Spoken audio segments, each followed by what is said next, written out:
عيد رأس السنة قرب، وبابا نويل متعود كل سنة بيجيلي قبلها بأسبوع بيديني الهدية بتاعتي. السنة دي مجاش خالص، فأنا مش عارفة أعمل ايه. ده شكله مفلس السنة دي، كل حاجة غالية، أكيد مفلس. يا رب بقى بابا نويل يجي بقى ويفرحنا بهدايا المرة دي. بابا نويل حبيبي، ازيك يا بنتي؟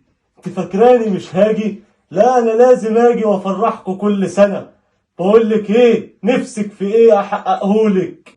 بصراحة يا بابا نويل نفسي تجيب لي تليفون ايفون.